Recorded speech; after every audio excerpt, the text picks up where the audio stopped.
नमस्कार, आप देख रहे हैं 4 PM और मैं हूं आपके साथ सिमरन। दोस्तों, आज 3 अप्रैल 2026 की ये शाम गवाह है कि दुनिया की बिसात पे मोहरे पलट चुके हैं। जो डोनाल्ड ट्रंप कल तक संयुक्त राष्ट्र में होर्मुज़ पे कब्जे का सपना देख रहे थे, आज उन्हें अपनी जिंदगी का सबसे बड़ा कूटनीतिक झटका लगा है।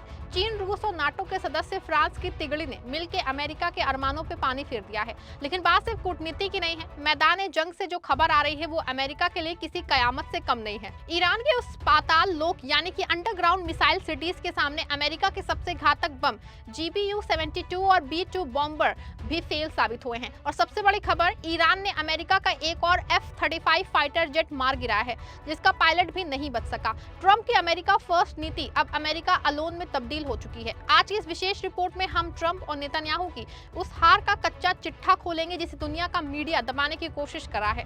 दोस्तों, ट्रंप साहब को लगता था कि वो बहरीन जैसे छोटे देशों के कंधे पे बंदूक रख के होर्मुज़ में अपनी फौजें घुसा देंगे, लेकिन संयुक्त राष्ट्र सुरक्षा परिषद में आज जो हुआ उसकी उम्मीद अमेरिका के सगे दोस्तों को भी नहीं थी। अमेरिका चाहता था कि चैप्टर 7 के तहत सैन्य कार्रवाई का प्रस्ताव पास हो जाए, लेकिन चीन और रूस ने साफ कह दिया है कि होर्मुज़ पे आक्रमण रोकने के लिए वो वीटो लगाएंगे। हैरानी की बात देखिए कि फ्रांस ने भी इस बार अमेरिका का साथ छोड़ दिया। फ्रांस ने साफ कह दिया है कि वो किसी भी ऐसे प्रस्ताव का समर्थन नहीं करेगा जो मिडिल ईस्ट में और ज्यादा आग भड़काए। ट्रंप के दोस्त और बहरीन जैसे देश सिर्फ मुंह ताकते रह गए। रूस और चीन ने साफ लफ्जों में चेतावनी दी है कि होर्मुज़ की किल्लत की वजह अमेरिका की अवैध बमबारी है। ये ट्रंप की विदेश नीति का सबसे बड़ा फेलियर है और उनका अपना नाटो साथी फ्रांस भी आज उनके खिलाफ खड़ा है। दोस्तों, आज सत्ता की आंखों में आंखें डाल के पत्रकारिता करना मुश्किल हो गया है। हमारे 4 PM नेशनल यूट्यूब और फेसबुक चैनल को, जिसे आपका प्यार और विश्वास हमेशा से मिलता रहा है, उसे बंद करके सरकार ने ये साबित कर दिया है कि वो आपके सवालों से कितना डरती है। मुश्किल दौर है, लेकिन हम ना रुके थे और ना ही रुकेंगे।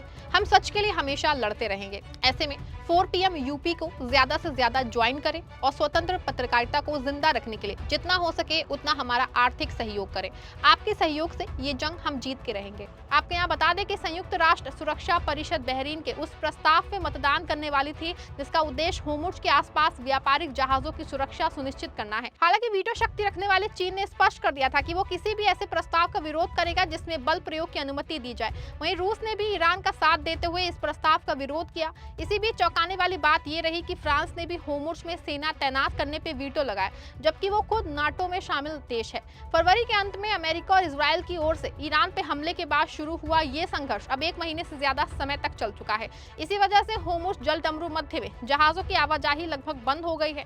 इसके चलते वैश्विक तेल कीमतों में तेल उछाल देखा गया है, जिससे कि अंतर्राष्ट्रीय बाजारों में चिंता बढ़ गई है। वैसे दोस्तों, ट्रंप दावा कर रहे थे कि उन्होंने ईरान की कमर तोड़ दी है, लेकिन हकीकत यह है कि ईरान का पाताल लोक आज भी महफूज है।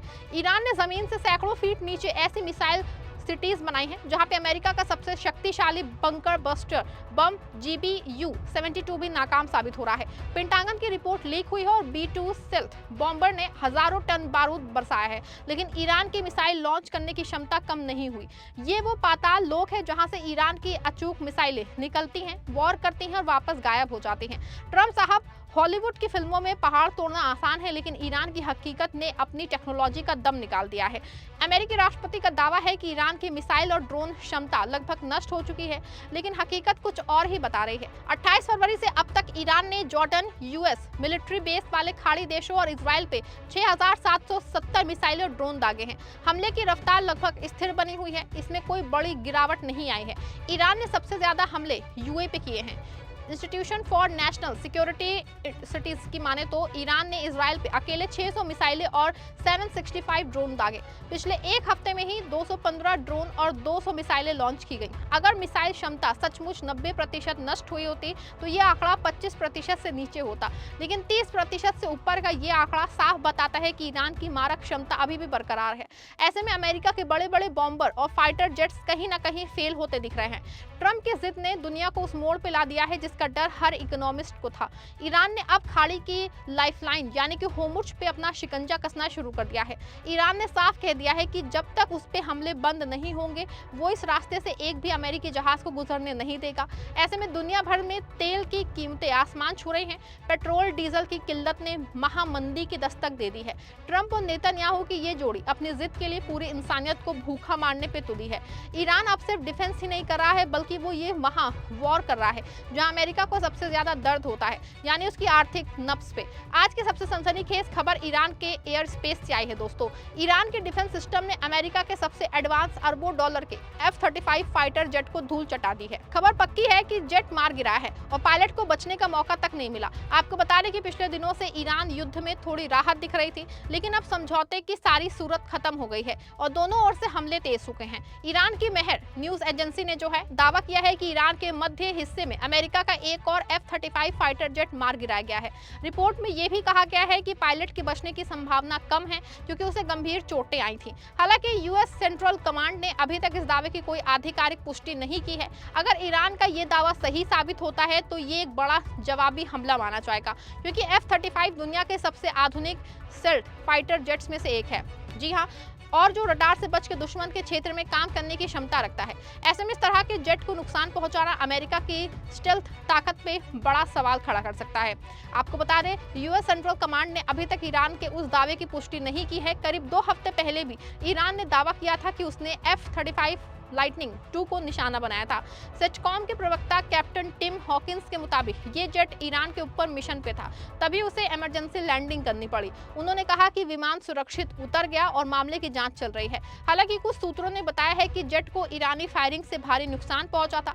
ऐसे में ये दूसरी घटना है जब अमेरिका के सबसे एडवांस फाइटर जेट को नुकसान पहुंचने की खबर आई है। लेकिन हैरानी की बात देखिए, अमेरिकी सेंट्रल कमांड इस पे सांप सूंघने वाली चुप्पी साधे हुए है। वो अपनी जनता को क्या बताएंगे कि उनका सबसे महंगा खिलौना ईरान की मिसाइल का शिकार हो गया। ट्रम्प और नेतन्याहू ने जो अजय होने का भ्रम पाला था वो अब धुएं में मिल चुका है। सेंट्रल कमांड की ये खामोशी उनकी हार की सबसे बड़ी गवाही है। दोस्तों, ऐसे में साफ है कि बाजी पूरी तरह पलट चुकी है।